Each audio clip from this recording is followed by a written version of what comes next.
오늘 테슬라 영상은 좀 함께 곰곰이 생각을 하면서 좀 이어가 보도록 하겠습니다.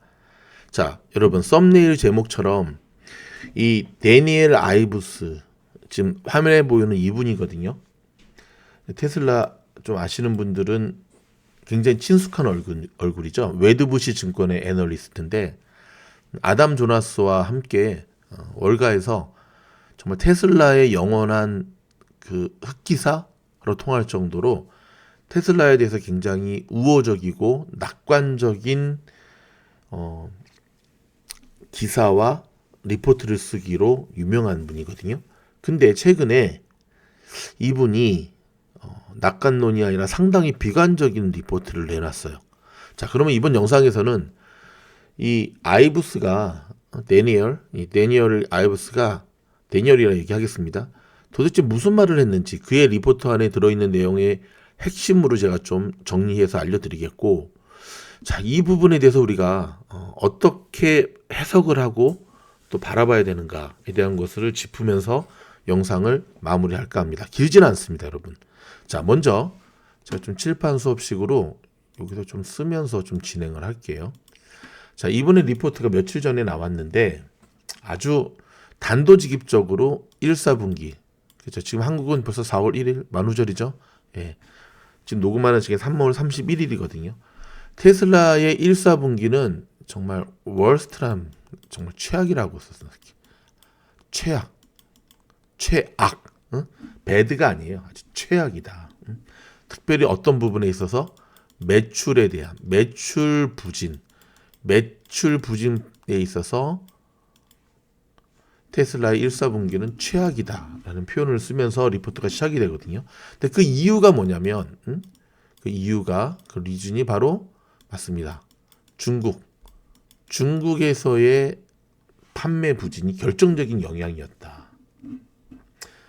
지금까지 못 팔은 것도 문제인데 앞으로도 더 안 팔릴 거다. 어디서? 중국에서. 자, 그러면서 이제 그 리포트를 계속 따라 들어가다 보면은, 자, 데니얼의 말에 의하면, 자, 1월에서 3월 동안 이제 4월 2일 날 지금 예정돼 있잖아요. 인도량 발표하는 게. 근데 이제 하루 땡겨서 내일 나올 수도 있어요, 여러분. 항상 하루 이틀은 차이가 나니까. 테슬라가 공식적으로 4월 2일 날 인도량 발표하겠다고 발표하진 않았어요. 근데 항상 이제 1, 4분기를 발표해야 되니까는 테슬라가 그 다음 주 4월 2일 날 통상적으로 인도량을 발표했기 때문에 이번에도 4월 2일 정도에 나올 거다라고 예상을 한 거지. 그렇죠? 자, 이 데니얼의 말에 의하면 올해 1월에서 3월 동안 테슬라가 42만 5천 대 정도 팔렸을 거라고 예상을 하고 있어요. 42만 5천 대. 근데 전에는 아무리 못 팔아도 47만 5천 대는 팔 거라고 얘기를 했거든요. 데니얼이. 여기보다 무려, 네, 맞습니다. 5만 대가 줄어든 거예요. 5만 대가. 이게 5만 대를 퍼센테이지로 따르면 10%거든요. 10%. 또한 이것은 여러분, 이것은 지금 42만 5천 대를 지금 예상한다고 그랬잖아요. 데니얼 아이브스가. 근데 이거는 시장, 특히 이제 금융정보업체 퀵팩트셋이라는 곳이 있거든요. 거기서 예상한 것보다 훨씬 낮아요. 거기서는 최소 테슬라가 45만 7천 대는 팔았을 거다. 이번에 1, 4분기. 이거보다 무려 지금 거의 3만 대 정도? 그쵸? 2만 몇천 대죠? 얼머스 한 3만 대 정도 더 낮은 수치거든요. 그래도 누가? 이 데니얼이 누구였다고요? 아담 조나스와 함께 굉장히 우호적인 리포트를 내는 테슬라의 흑기사였다는 거죠. 자, 이 데니얼뿐만 아니라 월가에서는 올해 테슬라 1분기 장사 잘 못했다. 그래서 공통적으로 다 이번 1분기 인도량은 되게 힘들 것이다라는 의견을 내놓고 있거든요. 자, 기간별로 제가 조금 한번 정리를 해봤습니다. 여기 보면 이거 좀 RBC 캐피탈 마켓이라고 하는 곳은 자, 몇 대를 예상하고 있냐면 44만 6천 대. 이렇게 1번 RBC 캐피탈 44만 6천 대.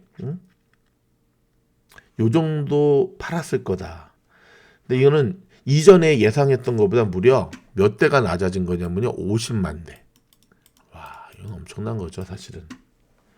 그 다음에 도이치뱅크에서는 한국에서도 유명한 데죠. 도이치뱅크 누구 때문에? 도이치뱅크 그 도이치뱅크 맞아요. 도이치뱅크 주가 조작 그 도이치뱅크. 여기서는 42만 몇천 대, 7천 대로 또 낮게 잡았어요. 그러니까 RBC 캐피탈보다도 더 낮췄어요. 와, 한 2만 대를. 참 심하네. 그 다음에 또 세 번째 UBS가 있죠. UBS 되게 유명한 데죠. UBS도 기존에 46만 대를 예상했었는데 무려 3만 대를 줄여서 43만 대 팔았을 거다. 46만에서 43만으로 줄은 거예요.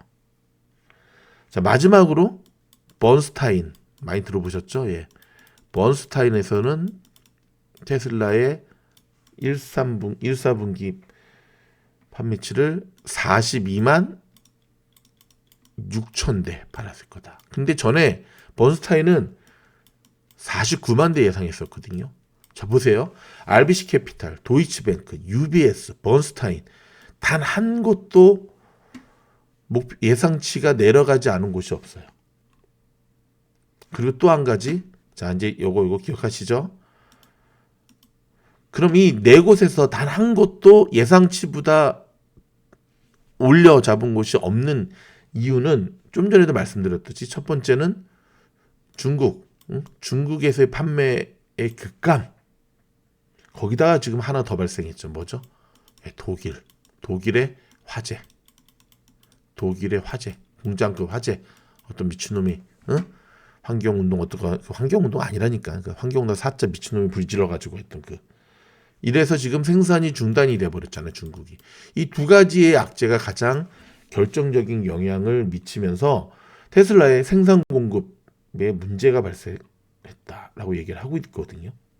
거기다가 이제 여기까지가 이제 지금 데니엘 알버스가 얘기를 한 거고, 여기다가 여전히 테슬라를 옥죄고 있는 이제 그 리스크가 있죠. 뭐 BYD는 계속 가격을 내리고 있어요. 얘네는 안 그래도 싼 차 많이 만드는데 BYD가 계속해서 가격을 낮추면서 하고 있고, 지금 계속 이번 주에 지난주부터 계속 뉴스를 장식하는 대륙의 실수 샤오미가 내놓은 지금 전기차 차 가격을 테슬라보다도 같은 동종인 테슬라보다 더 싸게 내놓고 있죠. 그렇죠? 이런 중국 차들. 샤오미가 이제 가격을 이렇게 싸게 내놨기 때문에 벌써부터 어떤 뉴스가 나오고 있냐면 중국의 뭐 리오토, 샤오퐁 얘네들도 가격을 또 낮출 수밖에 없다. 낮출 것이다라고 하는 전망이 이 뉴스들이 계속 나오고 있거든요. 그리고 이제 마지막으로 뭐죠? 맞습니다. 작년까지는 그래도 테슬라 판매에 도움을 줬던 IRA, 그렇죠? 인플레이션 감축법 무려 $7,500, 7,500불의 세금 공제 혜택이 사라진다는 이 문제가 발생한 거죠.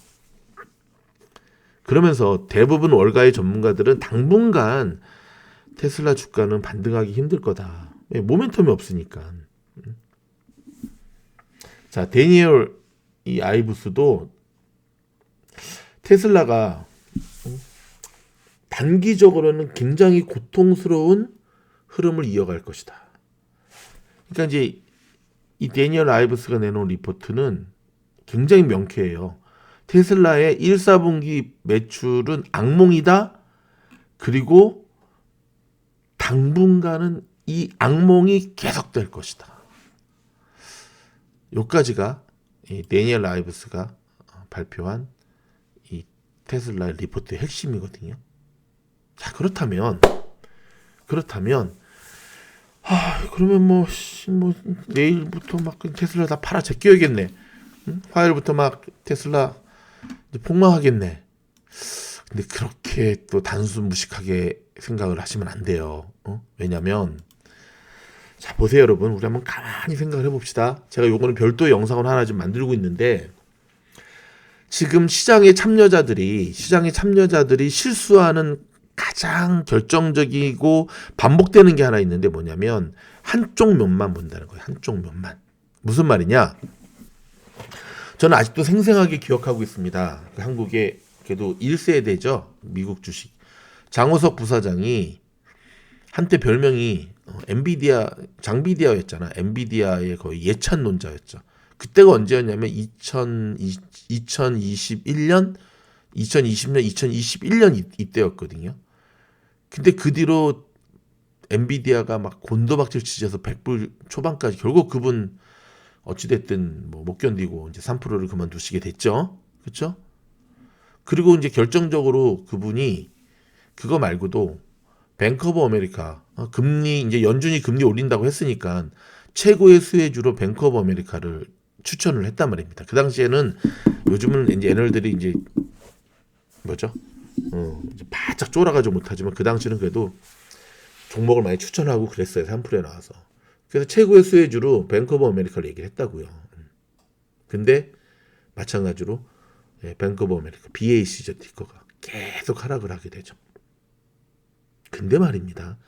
지금 와서 보면 그때 그 장우석 부사장이 추천했을 때 엔비디아나 뱅크 오브 아메리카를 샀으면 지금 엔비디아는 더블, 그 다음에 뱅크 오브 아메리카도 확 물렸다가 지금 다 회복되는 위치에 올라가 있다는 거예요.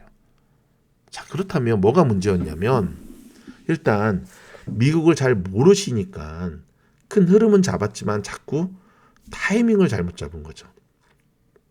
뭐 그분이 뭐 그렇다고 지금 사라 뭐 그런 건 아니었지만 사실 그 당시에 TV 프로 그 유튜브 3프로 TV 분위기 자체가 거의 뭐 종목 추천에 가까운 일들을 많이 했잖아요.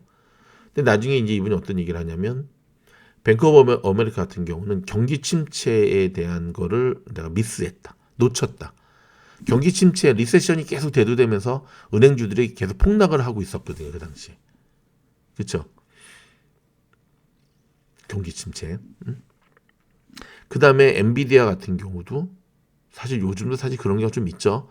엔비디아 같은 경우도 그분이 엔비디아를 추천하면서 얘기했던 건 뭐냐면 엔비디아는 갈 수밖에 없는 이유밖에 없다. 엔비디아의 단점이라고 한다면 단점을 찾기 어려운 게 단점이다 할 정도로. 왜냐하면 그 논리 자체가 엔비디아가 파트너를 안 맺은 곳이 없다 그랬거든요. 애플은 잘 모르겠다. 구글, 아마존, 뭐 마이크로소프트부터 시작해서 테슬라, 뭐 그러니까 엔비디아는 갈 수밖에 없는 곳이다. 갈 수밖에 없는 곳이다. 근데 그 뒤로 계속 떨어졌죠. 자, 제가 좀 전에 뱅크 오브 아메리카 얘기를 했잖아요. 제 얘기가 아니라 장우석 본부장 얘기예요. 경기 침체에 대한 거를 미스했다. 그러니까는 금리를 올림으로 인해서 금융권 은행주들이 잘 갈 수밖에 없지. 금리를 올리면은 이제 돈 빌려주고 달러 이제 이자를 많이 받으니까.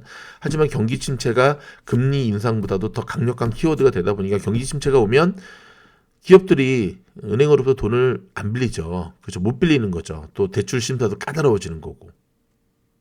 자, 이 얘기를 왜 하냐면 테슬라도 마찬가지라는 거예요, 여러분. 테슬라는 약간 그 반골 기질이 좀 있잖아요. 그 시장에 못 갈 때 혼자 가고 시장 갈 때 혼자 안 가고. 테슬라가 올 1월 들어서부터 지금 핀비지의 테슬라를 보시게 되면 물론 이제 작년 9월 중순 그 다음에 7월 중순부터 계속 흘러내리긴 했지만 가장 최근에 고점을 찍었던 게 바로 작년 12월 말에 263불이었거든요. 근데 그때부터 테슬라가 계속 흘러내렸거든요. 그러면 테슬라가 왜 흘러내렸냐는 거죠. 네, 제가 무슨 말 하려고 하는지 아시겠죠? 이번 주에 발표되는 인도량에 대한 선반영이라는 거죠. 선반영. 여기서 우리가 고민해야 될 것은 어디까지 선반영 되었는가 과연. 이 선반영의 개념을 여러분 주식 투자에 있어서 결코 가볍게 생각하셔서는 안 돼요. 자, 테슬라의 주봉을 보면 재작년이죠. 벌써 22년 12월 말까지 계속 곤두박질 쳤죠. 일론이 트위터 산다고 갖고 있는 주식 팔아가지고. 근데 이 시점을 보면 선반영이 되는 것이 여기서 그대로 나타나죠. 그리고는 2023년 1월부터 급등하기 시작하잖아요. 이렇게 이런 식으로. 그래서 300불까지 거의 찍었다가 그다음 다시 내려오기 시작하잖아요. 그때 우리가 여기서 고민해야 될 게 뭐냐면, 자, 올해 1분기, 1사분기 판매 저조한 건 알고 있어. 항상 테슬라는 매 연초 1월 달은 부진했어. 그쵸? 이번에 발표되는 인도량이 안 좋게 나올 거라는 거 알고 있고, 제가 좀 전에 설명드렸던 대로 4개, 5개의 투자사들이 다 목표가를 낮췄어요. 인도량을. 그러면 그것을 미리 안 테슬라의 주가가 선반영이 돼서 이렇게 흘러내렸는데, 선반영의 정도가 어디까지냐는 거죠. 선반영의 정도가 어디까지냐는 거죠. 자, 24시간 돌아가는 로빈훗의 지금 움직임을 보면 테슬라가 지금 상승이거든요. 목요일 날 애프터장에서 끝난 종가보다도 더 지금 상승하고 있거든요. 물론 지금 선물 시장이 상승하는 것도 있고, 그렇죠. PC가 시장으로 좀 시장이 보기에 우호적으로 나와서 그 작용도 있지만, 어찌됐든 지금 테슬라가 상승하고 있어요. 지난 목요일 애프터장 종가 기준으로. 아니, 인도량이 다 안 좋게 나올 것 같아가지고 투자사들이 다 목표가를 낮춰버렸는데, 그러면은 여러분, 로빈훗의 24시간 지금 테슬라 주가는 계속 곤두박질 치면서 내려가야 되는 거 아닌가요? 헷갈리시죠? 어렵죠? 네, 맞습니다. 테슬라는 유독 다른 주식보다도 투자하기가 이렇게 어려워요. 변수들이 너무 많고, 공매도도 많고, 그렇죠? 세력들도 많고, 데이 트레이딩 하는 사람들도 많고, 투기자본도 많고.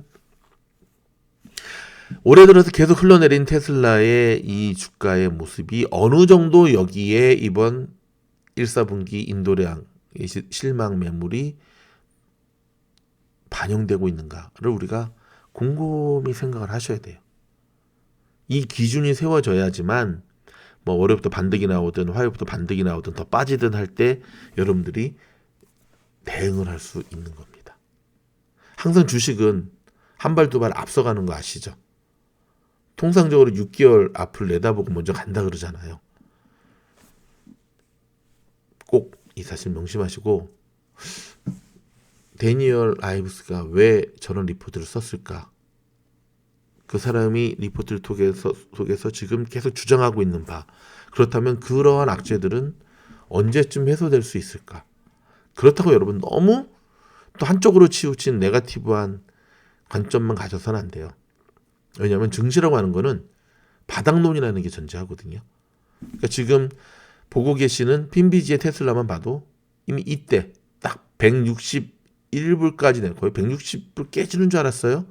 160.97까지 내려왔다가 지금 반등하면서 어찌됐든 2주 동안 지금 180을 넘겼거든요. 여기 보면은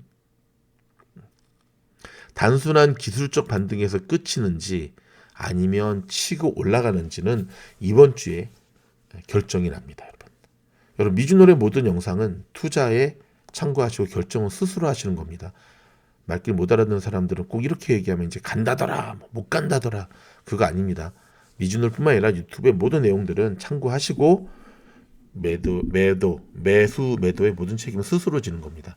유치하게 남 탓하지 마시고 모쪼록 좀 더 깊이 있고 실제적인 대응에 대한 도움을 받길 원하시면 오늘 올라갔어요. 3시간 전에 미주노래 멤버십 영상에서 테슬라를 볼 수 있으십니다. 고맙습니다. 좋아요 눌러주세요.